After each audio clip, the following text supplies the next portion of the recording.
My name is Sarah Crawford. I'm 28 years old, and for most of my adult life, I thought I had the kind of friendship people dream about. If you've ever been the friend who gives more than they get, or if you've ever wondered why you were suddenly left out without warning, stick around.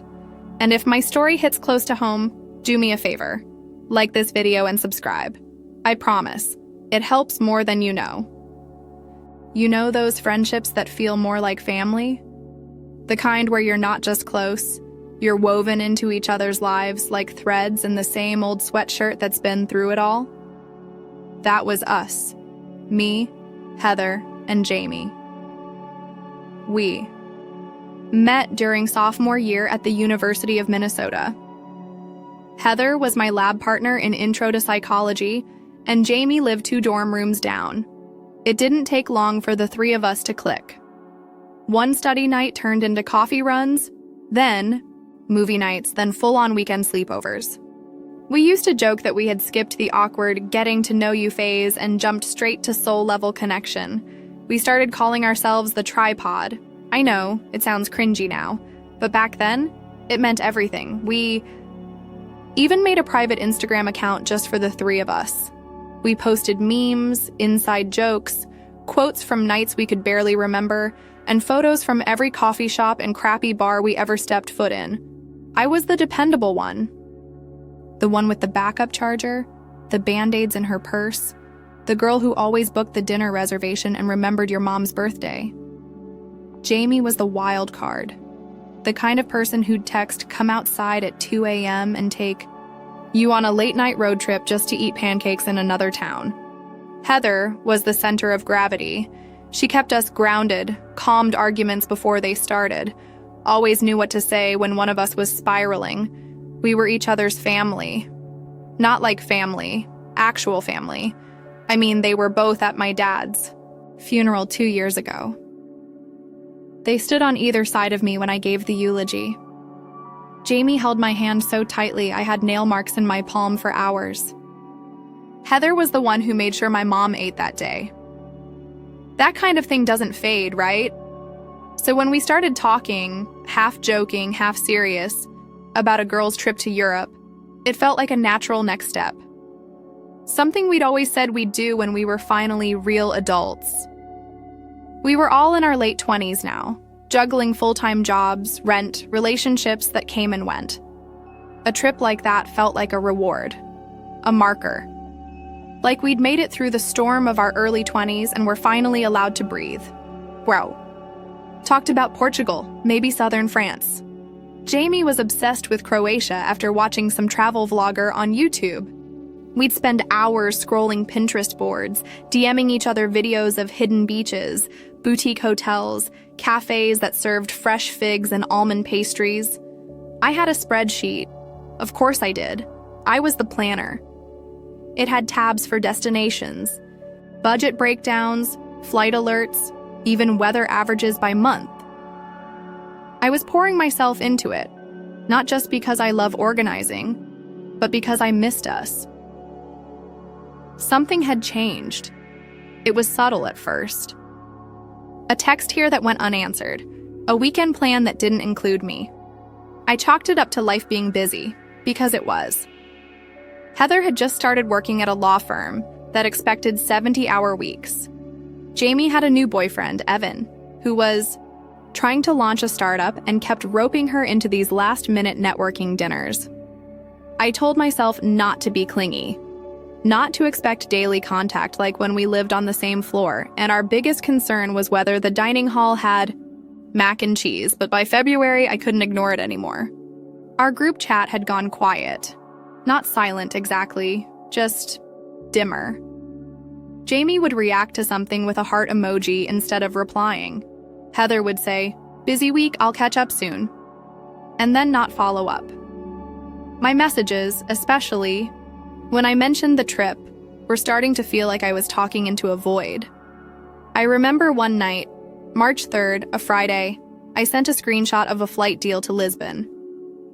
Dirt cheap, direct. Perfect dates. I even wrote, "This is it. Should I book?" And nothing. No reply. Not that night. Not the next morning. Not even a maybe or let's talk later. I stared at that message for days. Opened the chat, stared at the scene indicator, closed it again. Repeat. The next week, Jamie posted a story, her and Heather at brunch. Just the two of them. They were laughing over mimosas and avocado toast at a spot I had introduced them to. And I wasn't even mentioned. Not tagged, not invited, not even a wish you were here. I sat on my couch and stared at my phone for a long time. I wasn't even sad yet, just confused. Was I being dramatic? Reading too much into things? People drift, right? Friendships ebb and flow. But this didn't feel like ebbing. It felt intentional. So I called Heather. She didn't pick up. I left a voicemail trying to keep it light. Hey, haven't caught up in a while. Just wondering if you've seen the flight I sent. Let me know. No pressure. I never heard back. A few days later, I ran into a mutual friend from college, Sarah, from our psych cohort. We did the usual small talk, and then she said something that made my stomach twist. Hey, are you going to Europe too? Jamie mentioned a trip. It sounded so fun. I smiled, lied through my teeth. Oh yeah, still figuring it out. Then I went home and cried for 2 hours straight. I tried to rationalize it. Maybe the trip wasn't happening after all. Maybe they were still planning it but hadn't finalized anything. Maybe I'd just missed a conversation or two. But deep down, I knew. There's a particular kind of silence that feels like being erased in real time. And still, I gave them the benefit of the doubt. Because I didn't want to believe that the people who had seen me through heartbreak, grief, late-night breakdowns would turn around and shut me out. Quietly. Without reason. Without explanation. But the truth was starting to grow louder than my excuses. And the worst part, I still had hope. After that day with Sarah, something inside me shifted. It wasn't just about the trip anymore. It wasn't even about the silence. It was about the knowing, the deep, unshakable awareness that something was happening behind my back. And no one had the decency to say it out loud. I tried to focus on other things. Work had been picking up. I'd taken on a new project at the firm, something that actually excited me for once. But every time I opened my phone, every time I saw that empty group chat icon or a post from Jamie or Heather, the same bitter taste rose in my throat. I started scrolling through our old messages. Not because I was looking for a smoking gun, but because I missed them. Genuinely missed them. I read through conversations about exes, stupid arguments over which movie to watch, inside jokes that made no sense out of context. We had history. A whole shared language. But something had changed. And then I noticed something I hadn't before. Jamie and Heather had started posting more frequently, but never with me. They went to a pop-up art exhibit downtown. Jamie posted a boomerang of Heather clinking glasses at a rooftop bar. Heather had reshared a post from Jamie with a caption that said "Soul Twin," the kind of caption I used to get. I zoomed in on a group photo from one of their outings. 4 people total. I recognized Evan, Jamie's boyfriend, but not the other woman. She was tall, blonde, wore a floppy sun hat indoors, and had her arm looped through Jamie's like they'd known each other forever. That photo had 43 comments. Heather wrote, "My favorite night with my favorite people." And that was it. No mention of me. No inside joke, no tag, nothing. I don't remember deciding to confront them. It wasn't like I had a dramatic sit-down planned. But one night, after yet another glass of wine and far too many hours rereading our chat history, I texted the group, "Hey, can we talk?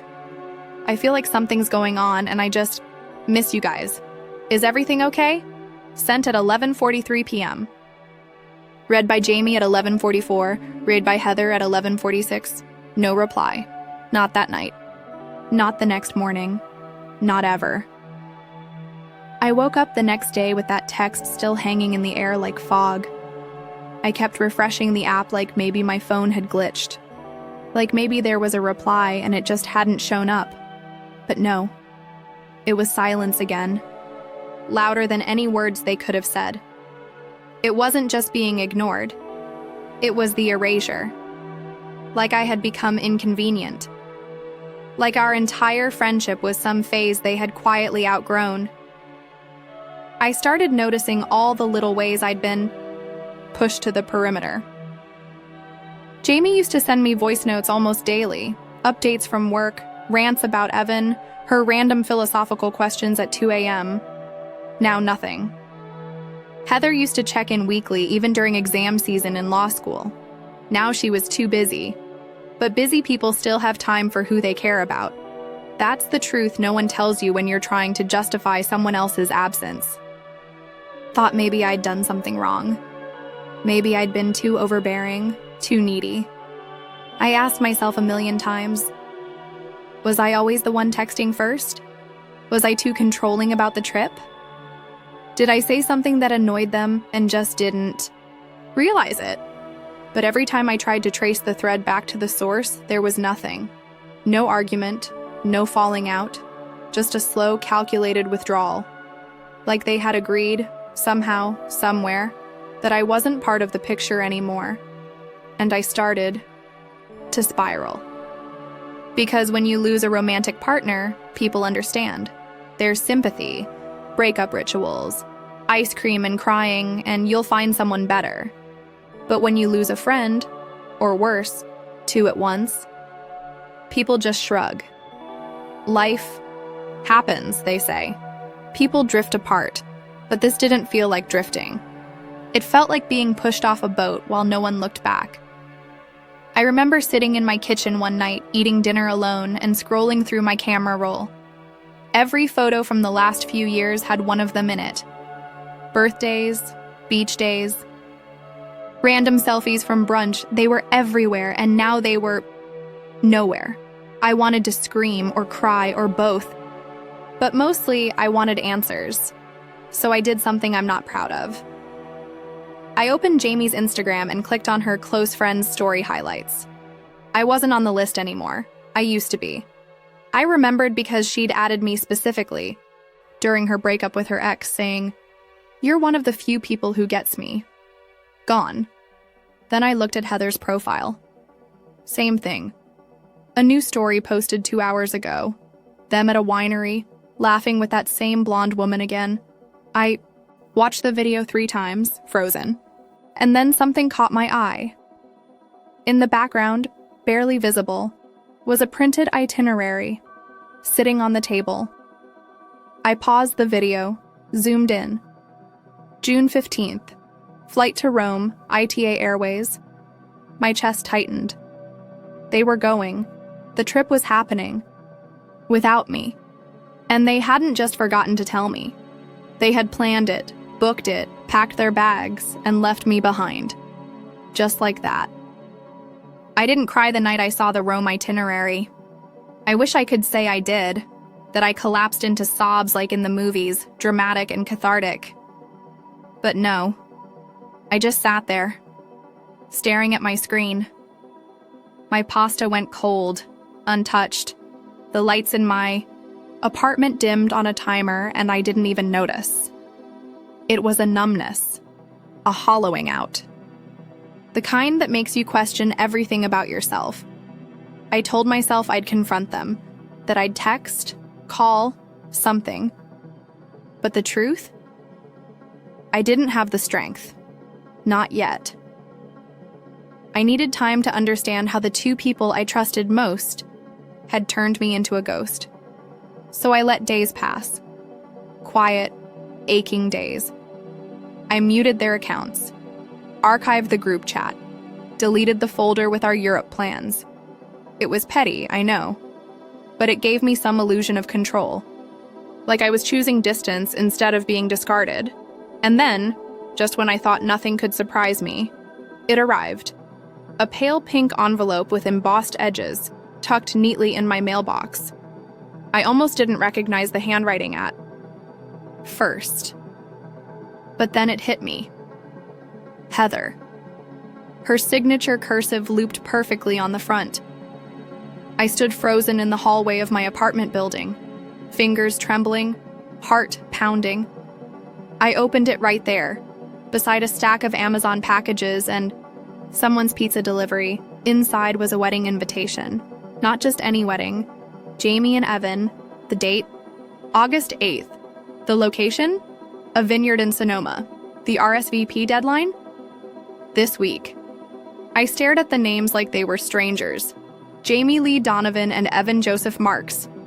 I didn't even know they were engaged. No announcement, no call, no ring photo, no drunken OMG, he finally did it. Text at midnight. Nothing. Just this, a perfectly curated card, as if I were some distant cousin or an old coworker, not the person who held Jamie's hair back while she sobbed over Evan cheating on her that one time in 2021. I read the card 3 times, convinced I was hallucinating, and then I saw the line that made my stomach drop. Maid of honor, Heather Lynn Carter. Of course, I laughed. I actually laughed out loud in that hallway like a crazy person. It was bitter, short, cracked around the edges. Not only had they planned the trip without me, but they'd gone even further. Formed a whole new unit. Cemented it with a ring, a dress, a vineyard. And Heather, sweet, quiet, non-confrontational Heather, had agreed to be her maid of honor. No one thought to tell me, not even after the invitation was mailed. I walked back into my apartment like a robot. I set the card on my kitchen counter and just stared at it. Part of me wanted to burn it. Another part wanted to frame it, like evidence in a courtroom. Exhibit A. Proof that you were nothing. All along. But mostly, I just sat. For hours, at one point, I opened our old group chat again. I hadn't looked at it since I'd archived it. My last message was still there. The one I sent weeks ago. Hey, can we talk? Still marked as read. Still unanswered. And now this. It was like they had surgically removed me from their lives. No confrontation, no explanation. Just cut. I don't know how long I sat like that, replaying every memory in my mind like security footage. The brunches, the late night calls, the beach trip where we got food poisoning and still laughed through it, Jamie crying on my couch after her dad died. Heather calling me when her first serious boyfriend cheated. We had cried in each other's arms. We had promised we'd grow old together, drink wine at 80 and cackle like witches.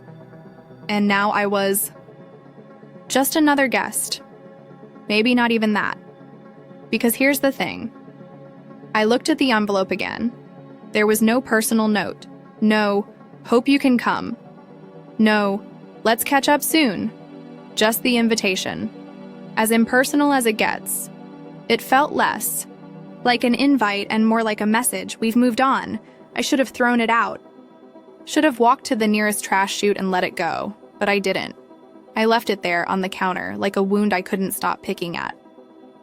Later that night, I opened Jamie's Instagram again. She'd gone private recently, probably, after noticing my absence, but Heather hadn't. And there it was, a post from earlier that day, a photo of the two of them at a bridal boutique. Jamie in a white silk robe, Heather adjusting the back of a wedding dress. The caption read, "Couldn't have done this without my ride or die, say yes to the dress." I stared at it for a long time, and something inside me cracked. Not because of the dress. Not because of the caption. Because I realized something in that moment that I hadn't let myself admit. They weren't coming back. Not ever. The friendship I thought was unbreakable, already broken. The loyalty I gave without hesitation, gone. The love I poured into them year after year, vanished like smoke.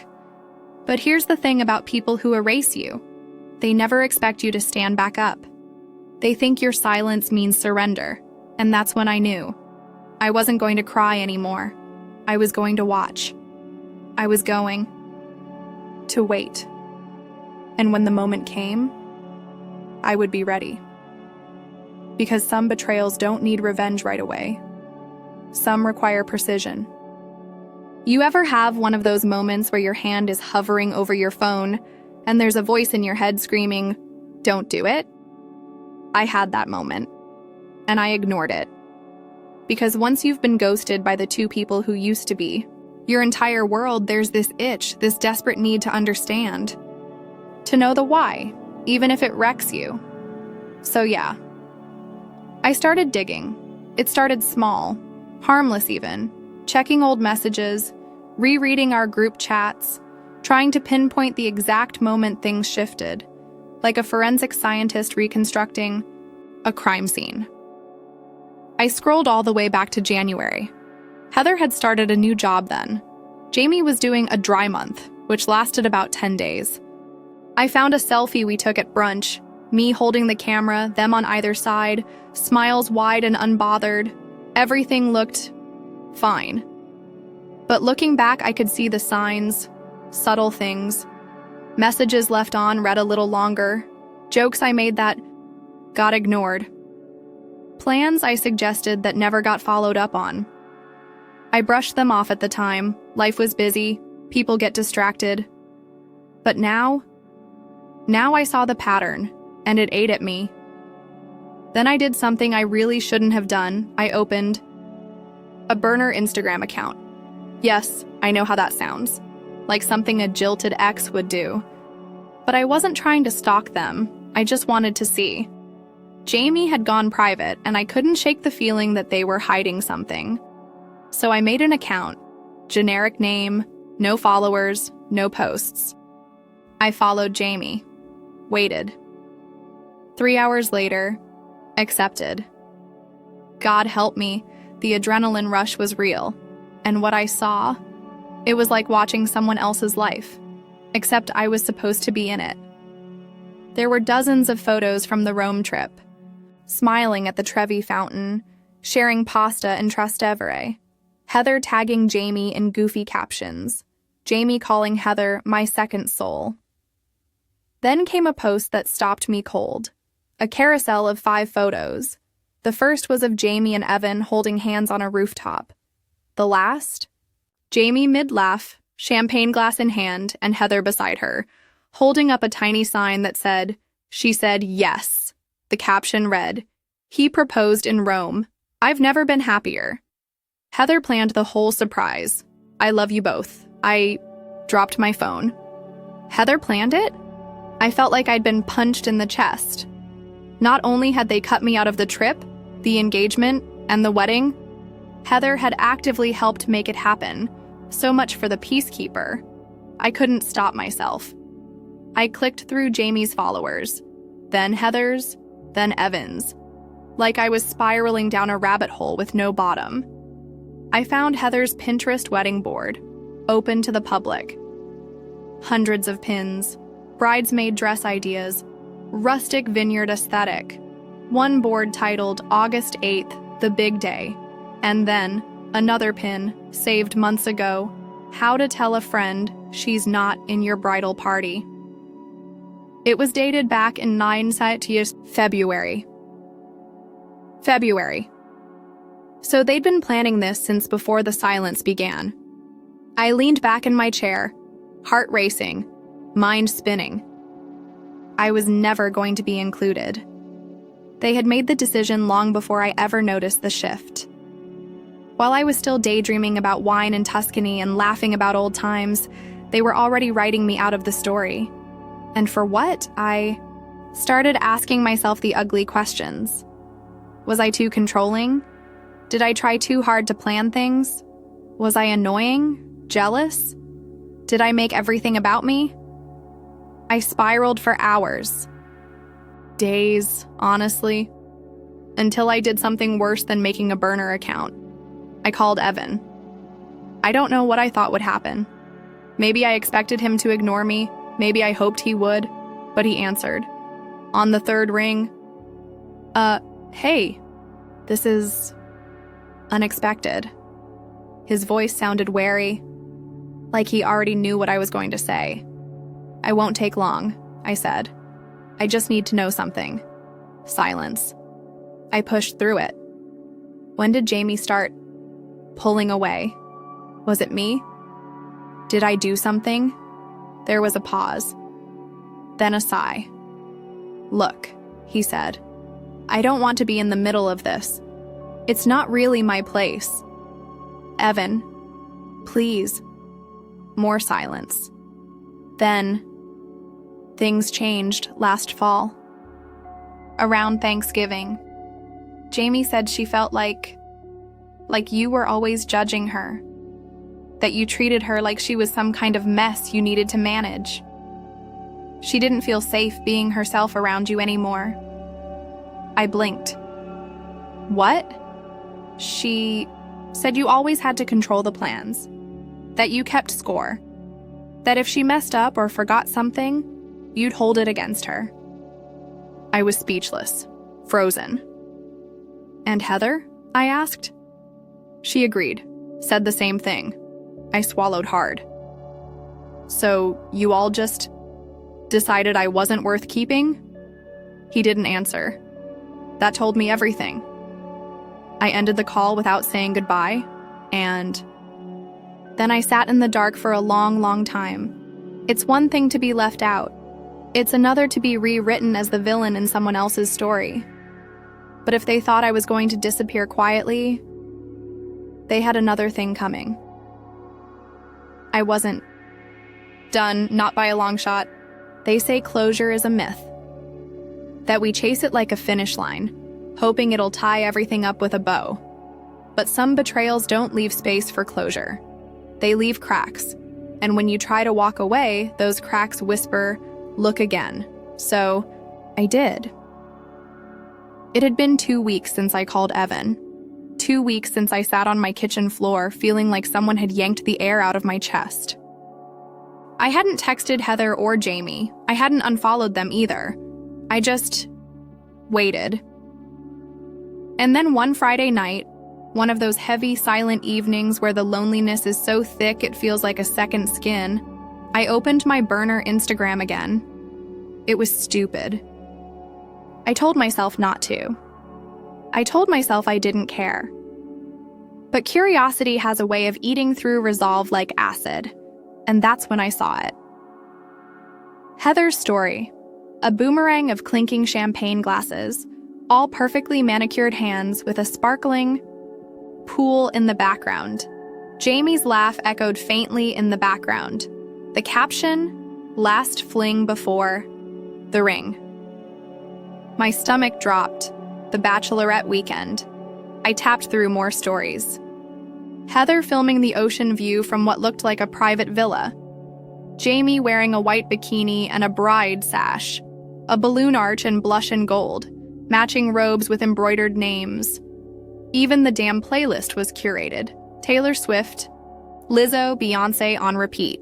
They'd gone full Pinterest board fantasy, and I wasn't just excluded. I was erased. Not one photo hinted at the existence of the tripod. Our 8 years of memories, buried under hashtags and perfect lighting. I knew where they were too. I recognized it from Heather's Pinterest board, an Airbnb in Tulum. I had helped her bookmark it months ago. That memory sliced deeper than I expected. Closed the app and stared at the wall. You ever feel your anger shift? Like it goes from a flame to a quiet, calculated burn? That's where I was now. I wasn't sobbing anymore. I wasn't asking what I did wrong. I was thinking in terms of moves. So, I opened my laptop and I started taking notes. I found the Airbnb listing. Cross-referenced the view from their stories. Identified the exact location. I even noted the Wi-Fi password Heather had accidentally shown in a video when she panned across the kitchen counter. Then I did something bold. I created a new email account. bacheloretteconfessions.tulamigmail. Calm subject line. You might want to know what your bridesmaids are hiding. I didn't send anything yet. I wasn't that impulsive, but the power of having it written, it changed something in me. I had the power to ruin it all. I could take screenshots. I could send messages to Jamie's extended family. I could DM her coworkers the pictures they definitely wouldn't want to see. I could expose everything, but I didn't. Not yet, because I needed to be sure. If I was going to burn the bridge, I wanted to see how far the fire would spread, so I kept watching. Saturday night, Heather posted another story. This time, a group shot at dinner. All the girls wore beige. Jamie wore white. Heather captioned it, "Couldn't be more honored to stand beside my best friend on her big day, her best friend." I zoomed in on the photo. 8 women. Some I recognized from college. Others were newer, Jamie's new circle, the ones she started spending time with after she and Evan got engaged. I wasn't in the frame. I wasn't even in the memory anymore. The final story of the night was a shaky video of Jamie dancing on a table, drunk and glowing, singing, "I don't know about you, but I'm feeling 22, while everyone screamed. It should have made me laugh. Instead, it broke something. Because for the first time, I realized they weren't sad I wasn't there. They didn't miss me. They didn't even notice the hole I left behind. And that was the most humiliating part of all. But here's the twist. Sunday afternoon, I got a text from Heather. "Hey, I know it's been a while. I'd love to talk when we get back. I miss you." I stared at it for a long time. No mention of Jamie, no apology. Just a casual olive branch, as if she hadn't just helped orchestrate an entire wedding storyline that edited me out. It made me wonder, why reach out now? Maybe guilt. Maybe damage control. Maybe she sensed that I knew more than I should.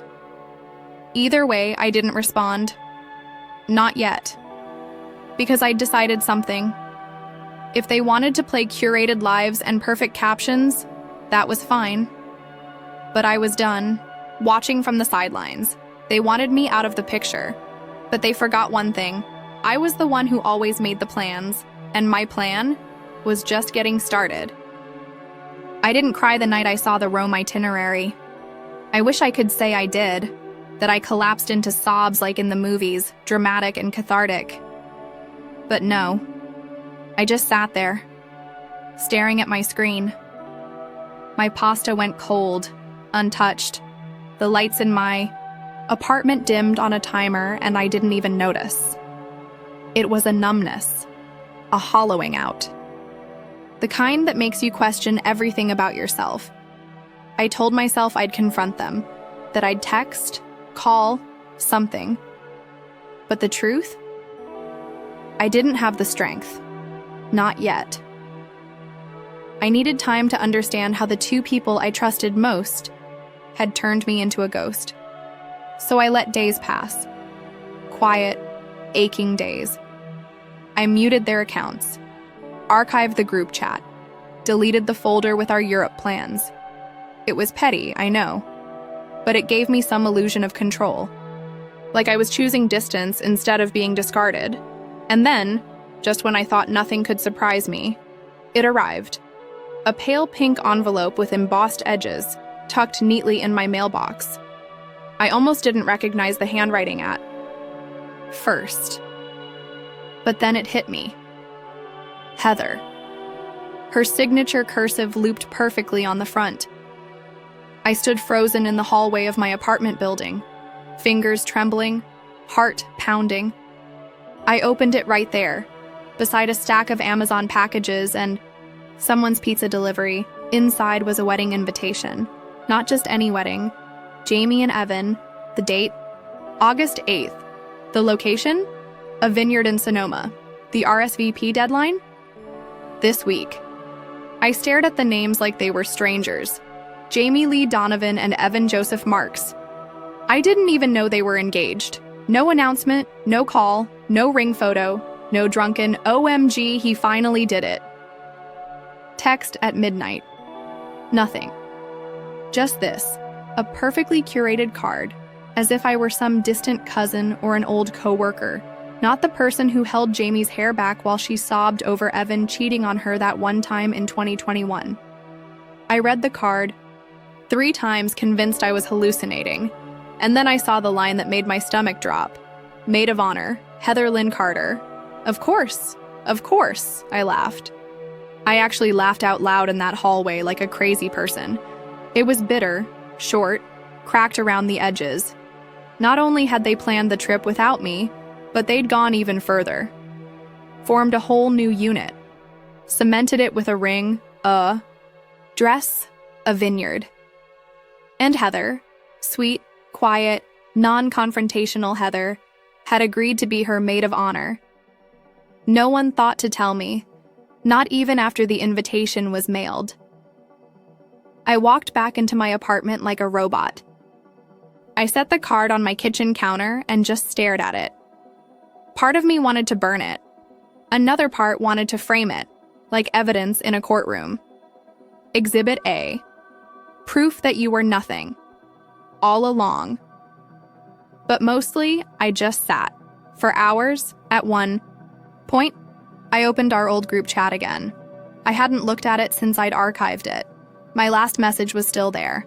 The one I sent weeks ago. Hey, can we talk? Still marked as read.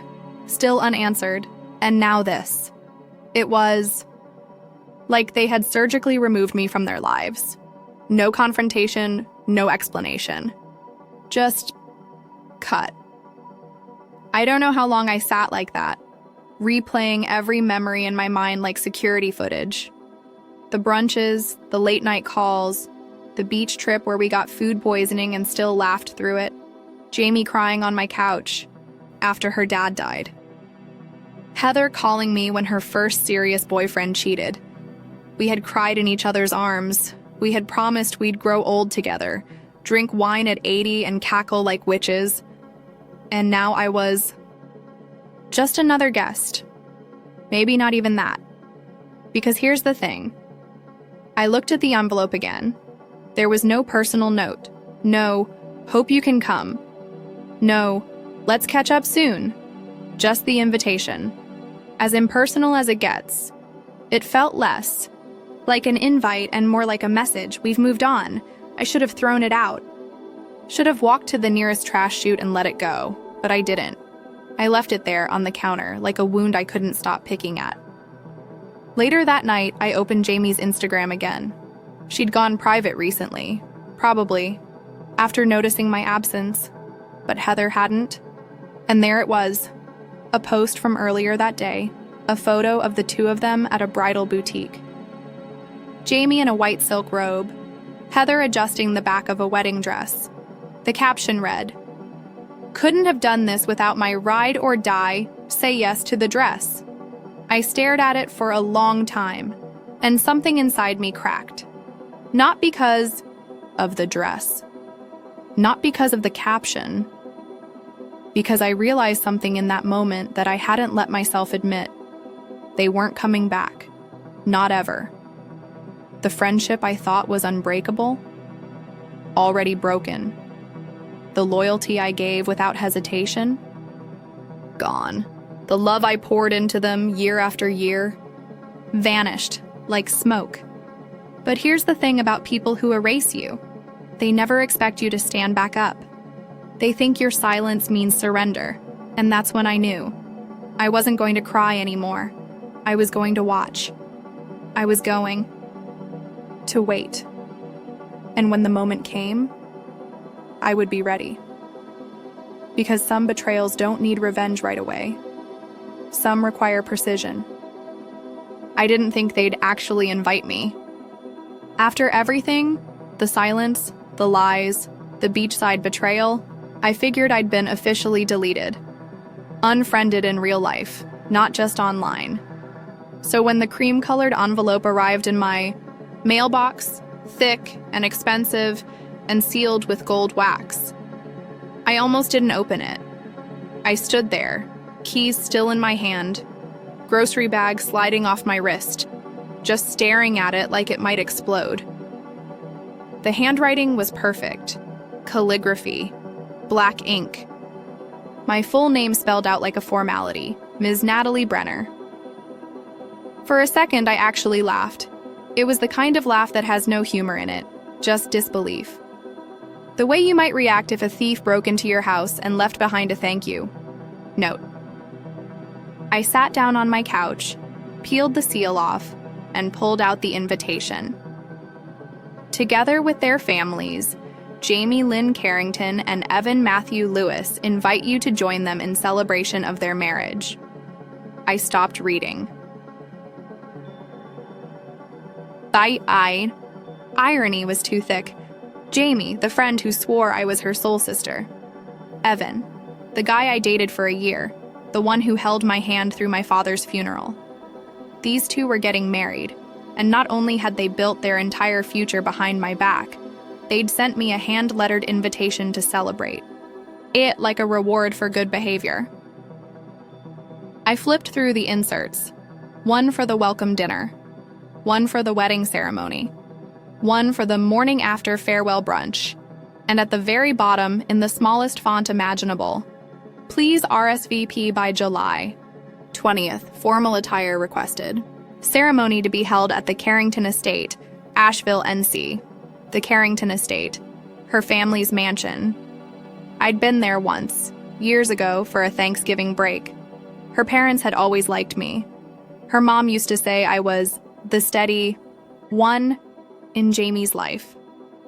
Guess that didn't matter anymore. I tossed the invitation onto the table and stared at it like it might change shape. Like maybe it would reveal itself as a prank, or a mistake, or some twisted test. Because honestly, it made no sense. They had to know I knew by now. Heather must have told Jamie I saw the Bachelorette stories. There's no way they thought I was still in the dark. So why invite me? Was it pity? Optics? Did they think including me would make it all okay? Or worse? Was it arrogance? Like they were so sure I wouldn't cause a scene that they felt safe inviting me. Confident I'd sit in the back row, smile politely, and watch the train wreck from a safe distance. If that was the plan, they had badly misjudged me. I sat with the invitation for a long time. Then I got up, walked to my bedroom, opened my closet, and pulled out the dress. The dress. The one I bought 2 years ago for Jamie's engagement party. Before I knew the groom used to whisper, "I love you," into my ear. Before I knew my sisters were rehearsing a future that didn't include me. It was deep burgundy, sleek, backless. I had never worn it. It had felt too much back then. Too dramatic. Too bold. Now, it felt perfect, because suddenly, I knew exactly what to do. I was going to RSVP yes. I was going to walk into that wedding looking like a question none of them were ready to answer, not to cause a scene, not to throw wine or make a speech or disrupt the vows. That would have been too easy. No, I was going to do what I'd always done. Observe, listen, take notes. And when the moment was right, I'd let the truth do the work for me. Because here's the thing. Jamie had built her whole new life on secrets. And secrets? They don't survive sunlight. The next day, I mailed back the RSVP, checked the little box marked "Accepts with pleasure," added a handwritten note at the bottom, "Looking forward to celebrating you both. Natalie." I underlined both, twice. Let them read into it. Let them sweat, because now I was inside the gates. Official, expected, and they had no idea what was coming. The message came at 2:11 a.m. I was half asleep, cocooned under my comforter, one hand clutching my phone out of habit. I saw the screen light up, and for a second, I thought I was dreaming. Heather. After nearly 4 months of silence, I didn't open it right away. I stared at the notification like it might vanish. Like if I blinked too hard, it would just dissolve. But it didn't. I sat up in bed, heart thudding in that weird mix of adrenaline and dread. I tapped it open. "Hey, I know you got the invitation. Can we talk? Please?" No punctuation after please, just space. I waited 10 minutes before replying. What's left to talk about? I didn't expect her to answer, not immediately, but 3 dots appeared instantly. It wasn't supposed to happen like this. That made me laugh. Quiet, bitter. You mean the lying or the pretending I don't exist part? This time, it took her longer to respond. Almost 5 minutes. I tried to slow her down. "Jamie, I swear I did." I read that line over and over like it was a riddle, tried to slow her down, not stop her, not tell the truth, just slow her down. Like Jamie was some out-of-control train and Heather was waving a tiny flag from the tracks. "You could have told me." No answer. "Heather, you could have just told me." More silence. I was about to lock my phone and write her off forever when the last message came through. "Check your email. I'm sorry." I froze. I hadn't heard from Heather in months. Not a single, "How are you?" And now she wanted me to check my email? I opened the app, scrolled to the top. There it was, an unread message from her personal Gmail account. Subject line: "You deserve to know the timeline." The attachment was a screenshot, actually a series of screenshots, text messages between her and Jamie. I opened the first one. "Jamie, I told Evan not to say anything. He promised me he hadn't spoken to her in over a year. Heather, that's not the point. You still owe Nat a conversation. Jamie, I will, after the wedding. I just don't want drama." My throat went dry. After the wedding, like they planned to break the truth to me after they got their honeymoon tan. When everything was said and done, I scrolled through more. Jamie. She always made everything so heavy, so serious. I just want this to be mine for once. Heather. She was your best friend. You should have told her from the beginning. Jamie. She would have ruined it. She always ruins things. And there it was. The knife, twisting.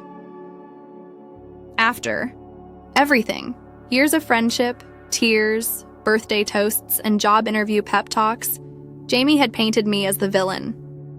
The storm cloud. The one who would ruin her joy. All because I would have asked the one thing she couldn't bear. The truth. I sat there blinking at the screen as the full weight of it settled in. This wasn't just about love or betrayal. This was about ownership. Jamie didn't want my blessing, she wanted my silence, and Heather? She'd stood on the sidelines and let it happen. Even now, with the wedding a week away, she wasn't trying to fix anything. She was just trying to lessen the blow. A late-night email. A whispered apology in the dark. Not courage, not loyalty. Just guilt. Still, the message had done its job.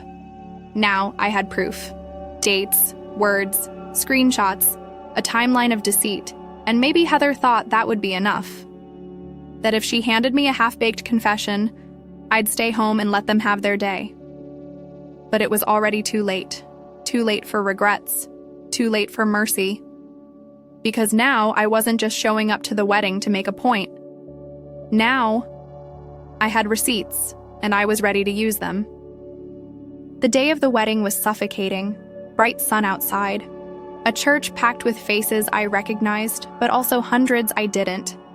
People who didn't know what was coming. People who would soon witness a fracture beneath the surface. One that no amount of white flowers or polished speeches could cover. I walked in wearing my favorite black dress. Not because I wanted to be a dark cloud, but because I wanted to be seen. Calm, composed, and in control. I'd spent months planning. this moment. Months waiting, watching, gathering every piece of evidence Heather had sent me, and then some. The invitation I received was real, carefully forwarded by Jamie's fiancé, who thought it was all innocent. They thought I'd stay silent. They thought I'd pretend everything was fine. But I wasn't the same girl who had spent countless nights dreaming of this trip with them. The ceremony began. Heather sat on one side, Jamie on the other, radiant in a dress that felt stolen from my memories. When Jamie's eyes met mine, I could see the flicker. A moment of panic, just for a second, quickly buried behind a forced smile. The pastor spoke about love, trust, and new beginnings. But all I could think about was the trust that had been shattered. The silence that had replaced years of laughter. The secret itinerary, the lies, the betrayal. When it was time for vows, Jamie stumbled through her words, hesitant, almost robotic. I imagined the weight of my unread messages pressed on her like a noose. But I didn't say a word, not yet. Instead, I waited for the reception. I moved through the crowd like a shadow, invisible but everywhere. I caught snippets of conversations. She looks like she's going to cry. Did you hear about Nat not being invited? Such a strange drama for a wedding. Each whisper fueled a fire inside me. I was no longer the girl who just wanted to be included. I was a woman ready to reclaim her dignity. At the perfect moment, when Jamie and her new husband stood to thank their guests, I stepped forward. Not to shout or scream, but to hand the pastor my phone. The room fell silent. On the screen was the timeline. Screenshots, texts, messages, every lie, every planning session I'd been erased from. Jamie's smile faltered. Heather looked away. The crowd murmured, spoke clearly but quietly so everyone could hear. I wasn't supposed to be here today. I wasn't invited. But I know all about this trip and the secrets behind it. So here's the real itinerary. The one you hid from me. I scrolled through the messages slowly. The evidence was undeniable. The betrayal was public now. The truth was loud. Jamie tried to interrupt me, but I shook my head. No, Jamie, it's your turn to listen. For the first time in years, the roles reversed. I wasn't the girl left behind. I was the one who stood tall. The wedding, meant to be a perfect celebration, was shattered, not by me, but by their lies. Heather, Jamie, and all their carefully crafted masks cracked in an instant. I left the church before the chaos erupted. I heard the shouting from outside, but it didn't touch me because I'd already won. The dust had settled. What came after that day was a silence heavier than any argument, but also quieter in a way that felt like breathing again after being underwater too long. The fallout from the wedding was immediate and messy. Jamie and Heather both avoided me at first, then tried to reach out with half-hearted apologies that felt more like damage control than genuine remorse. But I wasn't interested in old friends who had shown me who they really were. Instead, I started focusing on myself. For the first time in years, I wasn't the one chasing connections or planning trips. I was learning what it meant to be alone. Not lonely, but alone in a way that was empowering. I picked up old hobbies I had shelved for their sake. Painting, hiking, even that photography class I always said I'd take someday. I traveled, too. Not on their secret itinerary, but on my own terms. And it felt good. Better than good. People noticed the change. New friendships blossomed. Ones based on honesty, respect, and mutual support. I learned how to say no without guilt, and how to trust my instincts without second-guessing. There were hard days, of course. Days when the betrayal still stung, when the memories haunted me. But those days were fewer and farther between. Because I understood something crucial. The people who truly belong in your life don't need to hide their plans from you, don't erase you from the story. I am no longer the girl who was left behind. I am the woman who rewrote the narrative, and that is the story I carry forward. One of resilience, courage, and self-respect. So if you ever feel pushed aside or forgotten by those you love, remember this. Sometimes the hardest goodbye is the first step toward the life you deserve.